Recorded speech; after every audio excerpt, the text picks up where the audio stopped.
Bonjour à tous, on va vous présenter aujourd'hui un insert à bois de la marque Girolami, une marque italienne qui est distribuée sur la France par LCDP Distribution. On a là avec nous le modèle Vision 80, donc 80 de large, et on va vous en parler un petit peu plus en détail. Donc on est sur un insert à bois moderne, une puissance de 10,7 kW, donc ça reste un bel appareil, et on va parler en détail de ce qui caractérise. Donc on a une porte sérigraphiée, vous pouvez facilement la manipuler, elle est réversible si vous avez besoin chez un client d'inverser le sens, vous pouvez tout à fait la basculer de l'autre côté. Donc ça, c'est pour la partie avant. On voit qu'il est estampillé avec les 5 étoiles, mais pour le marché italien.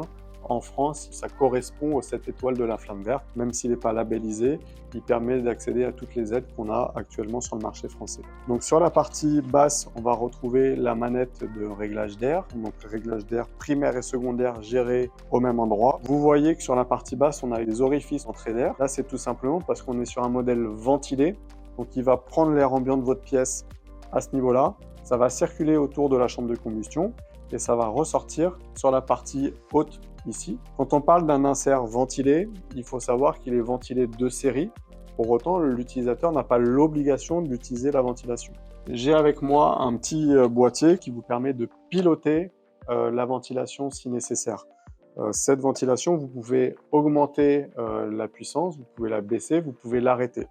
Si jamais vous avez un client qui ne souhaite pas utiliser la ventilation, on vous conseille de déposer le ventilateur pour ne pas venir l'abîmer, et si jamais un jour vous voulez le remettre, vous pourrez le mettre en place. Ce qui est intéressant, c'est que la dépose-repose du ventilateur se fait que par l'intérieur de la chambre de combustion. Vous avez les bétons réfractaires à déposer, vous avez une trappe à dévisser, 4 vis, et vous accédez au ventilateur. Donc vous n'avez pas besoin de redéposer l'insert qui est dans sa cheminée pour pouvoir travailler sur la partie mécanique et électronique. Les bétons réfractaires, justement, ils comportent plusieurs éléments amovibles. Donc ça vient protéger la chambre de combustion en acier. C'est intéressant parce que c'est beaucoup plus robuste que de la vermiculite. Donc là, que ce soit la partie foyer au niveau du sol, latéral et supérieur, on n'est que sur du béton réfractaire. Au-dessus du béton réfractaire, donc le déflecteur supérieur, on retrouve un accès à la buse. La buse, il faut savoir qu'elle est montable par l'intérieur de l'appareil, donc ce qui permet, pareil, une fois que l'insert est en place, de venir travailler depuis l'intérieur sans avoir à découper une hotte ou autre pour faire son raccordement. Donc ça, c'est quelque chose d'intéressant. Et cette buse, elle pivote, donc on peut faire une sortie verticale ou l'incliner vers l'arrière pour avoir une sortie quasiment à 90 degrés si on veut partir vers l'arrière.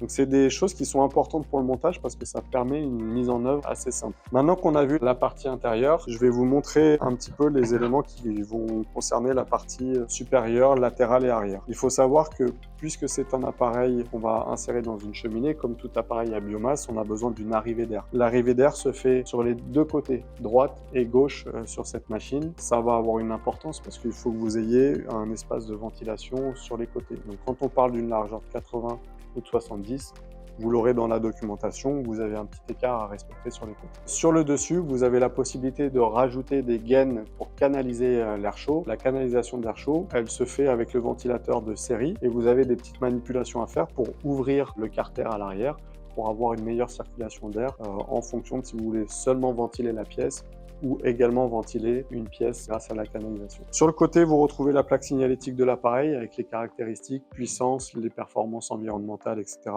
Donc vous avez tout ici. Le ventilateur, il est également fourni avec une sonde que vous venez positionner soit à droite, soit à gauche. Il y a des petits emplacements, ce qui va déclencher automatiquement le ventilateur. Quand vous êtes en mode automatique, par exemple, le poêle ne va pas souffler de l'air froid, il va attendre une montée en température.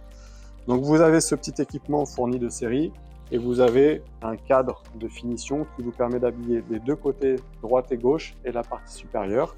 Et en option, vous pouvez tout à fait commander un autre cadre plus large si vous avez besoin d'habiller votre cheminée convenablement. Donc sur les côtés, à droite et à gauche, on a les mêmes orifices qu'on doit ouvrir lorsqu'on utilise l'appareil.